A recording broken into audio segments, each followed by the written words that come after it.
केंद्रीय गृह मंत्रालयाकडून मॉक ड्रिल करायचे आदेश देण्यात आलेत आणि त्यानुसार महाराष्ट्रामधल्या विविध भागामध्ये या मॉक ड्रिलची तयारी सुरू आहे।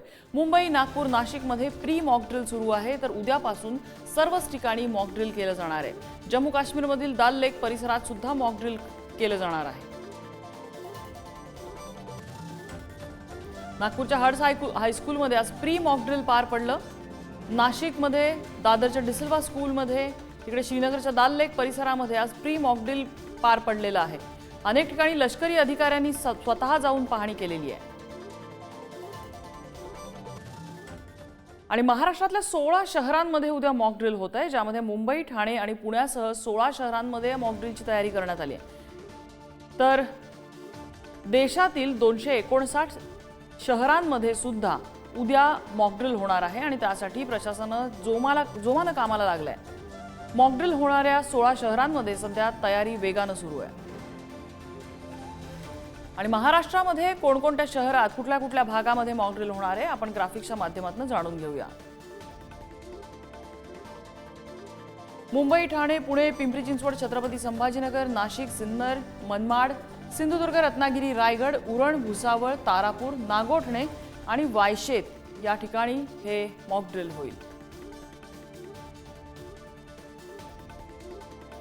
तर मॉक ड्रिल मध्ये काय काय होणार, तर हवाई हल्ल्याची पूर्वसूचना मिळणार,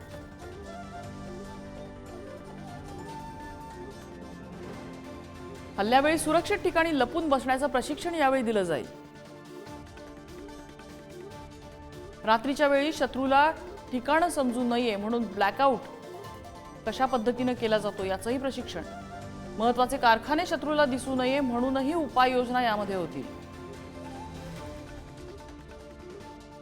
नागरिकांना बचाव कार्याचं प्रशिक्षण दिलं जाणार आहे। युद्ध काळात घरात पाणी, अन्न, इंधन साठ्याचं महत्त्व सांगितलं जाणार आहे। तर 16 ठिकाणं जी महाराष्ट्रामध्ये जिथे मॉक ड्रिल होणार आहे ती महत्त्वाची काय, तर मुंबई ही महाराष्ट्राची राजधानी आहे, देशाची आर्थिक राजधानी। अनेक बड्या कंपन्यांची मुख्यालय मुंबईत आहे, शेअर बाजार, आरबीआयचं मुख्यालय सुद्धा मुंबईतच आहे, त्यामुळे मुंबईमध्ये हे मॉक ड्रिल होईल। ठाणे जे मुंबईला लागून असलेलं मोठं शहर आहे, मुंबईत कामानिमित्त येणारी मोठी लोकसंख्या ठाण्यात मुक्कामी असते।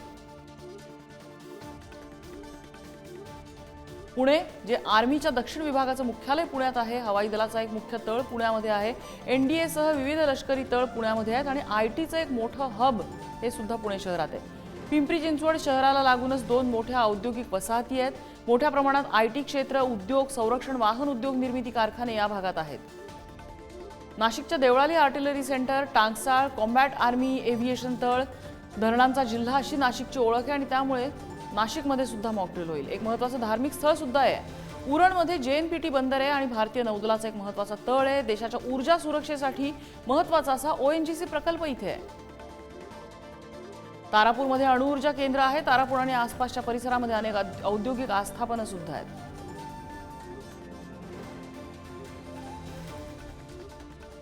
थळ वायशेतमध्ये अन्न सुरक्षेसाठी महत्त्वाचा मोठा खत प्रकल्प आहे, तेल शुद्धीकरण प्रकल्प आणि अनेक रासायनिक आणि इतर उत्पादन युनिट्स आहेत।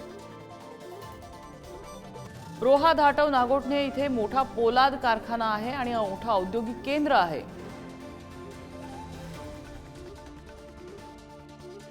मनमाडमध्ये मध्य रेल्वेचं मोठं आणि महत्त्वाचं जंक्शन आहे। आपत्कालीन परिस्थितीत सैन्य आणि शस्त्रसामग्रीच्या वाहतुकीसाठी महत्त्व आहे।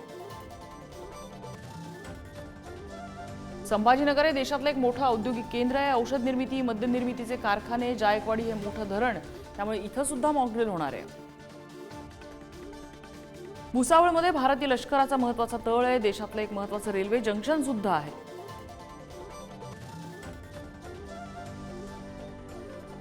रायगड महत्त्वाचा किनारी जिल्हा आहे, मुंबईकरांचं जवळचं पर्यटन स्थळ, महत्त्वाचे उद्योग प्रकल्प इथे आहेत।